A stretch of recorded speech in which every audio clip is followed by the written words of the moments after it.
Welcome to Relaxed Reddit Readings. Today we have 5 Reddit stories for you. Reddit stories that will make you say, wait, what? Story 1. I kicked my fiance's toxic friend out of our son's birthday party. Okay, so, my fiance and I just had our son's first birthday party this past Friday. Should have been a simple, happy day, right? Well, let me tell you about Matthew. Matthew is, or I guess now was, one of my fiance's best friends.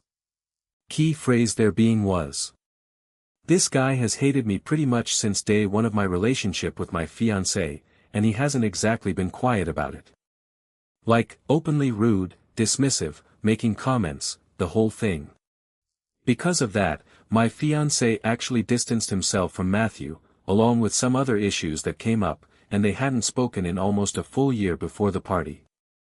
So obviously, Matthew was not on the guest list. This was a party for our son, for our family and close friends, not a reunion tour for a guy who's made it clear he can't stand me. But apparently Matthew still keeps in contact with some mutual friends, because guess who shows up uninvited to the party? Yep. Matthew. Just strolls in like it's totally normal, like he wasn't excluded for a very specific reason. I was stunned. My fiancé was stunned. And I had to make a decision right there, in the middle of my son's birthday, with family and friends watching.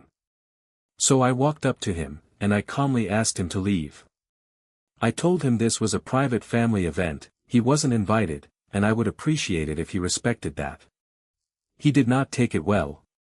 He got loud, started saying I was embarrassing him in front of people, that he's known my fiancé for years and I was some newcomer trying to control who gets to see his best friend's kid. Meanwhile, my fiancé is standing there kind of frozen, not really saying much, which honestly bothered me almost as much as Matthew showing up in the first place. Eventually Matthew did leave, but not before making a scene, slamming the door, the whole dramatic exit. And now apparently there's a divide in the friend group. Some people think I completely overreacted and should have just let him stay since it was just a kid's birthday party, not exactly a black tie event with a strict guest list. Others think Matthew had no business showing up somewhere he clearly wasn't invited, especially given the history. My fiancé and I have actually argued about this too. He says he understands why I did it, but he's worried it's going to cause even more drama with their mutual friends and that I could have handled it more quietly instead of confronting him in front of everyone. But here's the thing, I didn't exactly have a lot of options. He showed up unannounced, at my house, at my son's party. What was I supposed to do, just let it slide and pretend it was fine? I don't think I was mean about it. I was calm, I was direct, I didn't yell. I just told him he wasn't welcome and asked him to go. Am I really the bad guy here for protecting the peace at my own son's birthday party? Or should I have just let it go for the sake of avoiding drama? If you're enjoying these stories, hit that like button and let me know in the comments which story you relate to the most. Story 2. I'm done being the backup plan while my brother gets everything. Okay, so let me set the scene. I'm 28, my brother Marcus is 32, and for basically my whole life, I have watched my parents bend over backwards for this man in ways they have never once done for me. Marcus has never really had a successful career. He started 2 different businesses, both funded by our parents, and both completely failed. And now, get this, he lives rent-free in a house that my parents own. Meanwhile, growing up, I was the easy kid. Good grades, no drama, never asked for much because I didn't feel like I needed to. I just did what I was supposed to do and figured things would work out because I was being responsible. Here's where it gets messy though. My parents had actually planned, at one point, to let my brother and I purchase that house together. Like, an actual plan, discussed, somewhat agreed upon. And then, quietly, without any real conversation with me, that plan just got dropped. No explanation, no sit-down conversation, it just sort of vanished, and Marcus kept living there like nothing happened. So recently, I finally brought it up. I asked my parents what happened to the plan, why Marcus gets to live there for free while I'm out here paying rent and trying to save for my own future, doing everything right and getting nothing for it. And their response was basically that Marcus needs the support more than I do because he's struggling and I'm stable. Which, okay, I understand wanting to help someone who's struggling. That's not the part that upsets me. What upsets me is that his struggling seems to have zero consequences, while my stability just seems to mean I get overlooked entirely. Like being responsible is actually being punished. I told them straight up that I'm done constantly choosing to shrink myself, my needs, my plans, so that Marcus can keep failing without any real accountability. I said I love my brother, but I'm not going to keep pretending this is fair, and I'm not going to keep quiet just to keep the peace anymore. They got really upset with me, said I was being selfish, that family helps family, that I should be happy I don't need the help instead of resenting the fact that he does. My mom actually cried and said I was making this about money when it's about supporting someone who's vulnerable. But here's my issue. This isn't a one-time favor. This is years and years of an established pattern where my needs get quietly deprioritized because I don't make a fuss about it. And now that I'm actually asking for something, for fairness, for a conversation about that house, I'm suddenly the difficult one. I'm not asking them to kick Marcus out on the street. I just want to stop being invisible in my own family because I happen to function well without constant intervention. So, am I wrong for finally saying I won't keep sacrificing myself so my brother can keep coasting? Or should I just accept that this is how things are going to be? Story 3. My wife is furious I want to visit my dying mother without her. Alright, so this one's been eating at me. I've been married to my wife for 18 years, we're both in our 40s, same-sex marriage, and we live together in Toronto. Since I originally moved here from my home country, I have only gone back once, and that was 15 years ago. 15 years. My mom is 73 now.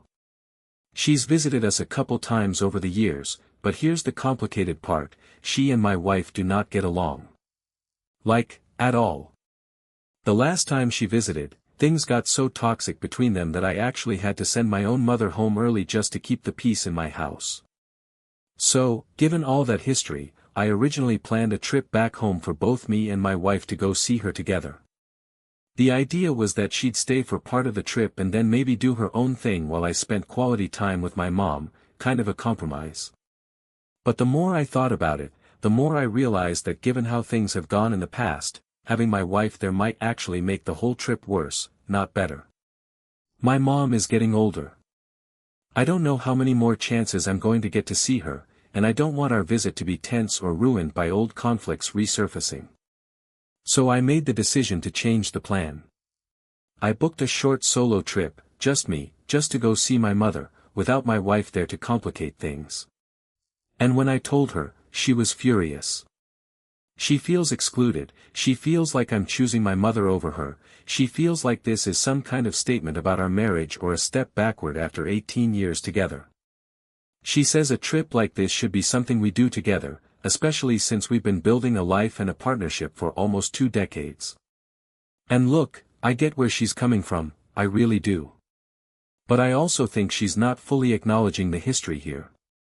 Every single time they've been in the same room for an extended period, it has ended badly. My mother is not going to be around forever, and I don't want to spend what could be one of my last visits with her managing tension between the two most important women in my life. This isn't about choosing one over the other. It's about protecting a limited amount of time I have left with my mom, and trying to make that time as peaceful as possible. My wife thinks I should have discussed this decision with her more before booking anything, and honestly, maybe she has a point there. I probably should have talked it through instead of just making the call and presenting it to her. But I also don't think wanting a peaceful visit with my dying, aging mother is some kind of betrayal. So, am I wrong for booking this solo trip? Should I have pushed through and brought my wife anyway, despite the history? Or was I right to protect this time with my mom? Story 4. I gave a vegetarian kid chicken nuggets and now I'm the villain. Okay, so this is a babysitting story, and honestly, I still don't fully know how I ended up being the bad guy here. So I babysit around my neighborhood, pretty regularly, and I picked up a new gig at a house with a 5-year-old and a 1-year-old. Parents gave me the usual rundown before they left: bedtime, dinner, screen time rules, all that stuff. Totally normal. I show up right after school lets out, and the mom mentions I can just eat my lunch there too since it saves time, which was really nice of her. So I had brought chicken nuggets and goldfish crackers with me, because, listen, I'm a broke college student, that's basically my whole diet at this point. When it was time for the 5-year-old to eat, her mom had left a sandwich for her. I want to say it was like a turkey or ham sandwich, something with meat in it. So I gave her the sandwich her mom left. But the little girl looks at it and says she doesn't eat meat, she's a vegetarian. Now, at this point, I'm thinking, okay, maybe she's just going through a phase, or maybe she genuinely doesn't like the taste of that particular sandwich and is using the vegetarian thing as an excuse. You know how kids are. So I ended up giving her some of my chicken nuggets instead, along with some goldfish, just so she'd actually eat something instead of going hungry for the rest of the evening. She ate them happily, no issues, no complaints. When the parents got home, I mentioned it just to be transparent, like hey, she said she didn't want the sandwich, so I gave her some of my nuggets instead. And the mom's whole face just changed. Turns out, they have actually been raising their daughter vegetarian, like, this is a real, established lifestyle choice for their family, not some random 5-year-old preference. She was pretty upset with me, saying I fed her daughter meat despite her telling me directly that she doesn't eat meat, and that I should have just called or texted her to ask what to do instead of assuming the kid was being picky. And honestly, in hindsight, yeah, I probably should have just sent a quick text asking for guidance instead of making that call myself. I didn't know their family did full-on vegetarian. I just assumed a 5-year-old saying she doesn't eat meat was more about pickiness than an actual dietary lifestyle. I wasn't trying to undermine their parenting or ignore what the kid told me. I genuinely thought I was solving the problem of a kid who wouldn't otherwise eat dinner. But now I'm worried I've completely ruined my reputation with this family, and maybe with other families in the neighborhood if word gets around. So, was I in the wrong for not double-checking before feeding her something outside of what was clearly stated, even though I didn't know the full context? Or is this really just an honest, understandable mistake? Story 5. I didn't let my parents in after they drove 4 hours to see me. So, a little bit of background here. I'm 23, and I moved out pretty much right after high school because I honestly just could not deal with my parents anymore. Growing up, there was just so much drama, so much chaos, constantly. And look, I'm not going to sit here and pretend they didn't do a lot for me over the years. They did, and there's genuine love there. But my feelings about them are just really complicated. I love them, but I need distance. Like, real, physical, emotional distance, in order to actually be okay. So a few weeks ago, I'm out grocery shopping, minding my own business, and I happen to check Life 360, which is this location sharing app my family's used for years. And I see that my parents are literally 40 minutes away from my apartment. And we don't have any family out here where I live, so there was zero reason for them to just casually be in the area unless they were coming to see me. So I called them immediately, and sure enough, they admit they're coming to visit, as a surprise.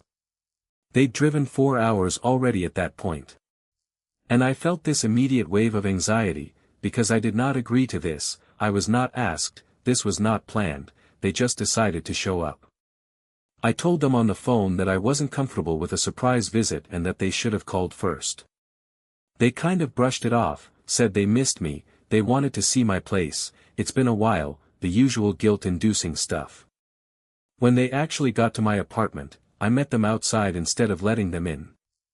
I told them I appreciated that they drove all this way, but I wasn't ready for a surprise visit, and that showing up unannounced isn't something I'm okay with, even from them.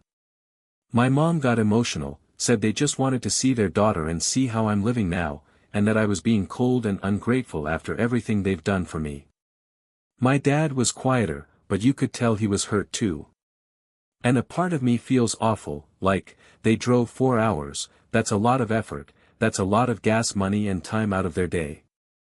But another part of me feels like, if I had let them in this time, it just confirms that boundaries don't actually matter to them, that they can just show up whenever they want and I'll cave because I feel guilty. I've worked really hard to build a life with some distance and some peace, and letting people, even my own parents, just bypass the boundaries I've set feels like undoing all of that progress. They ended up driving back home the same day, and things have been tense since. So, was I wrong for not letting them in after they drove all that way? Or was I right to hold the boundary, even though it clearly hurt them?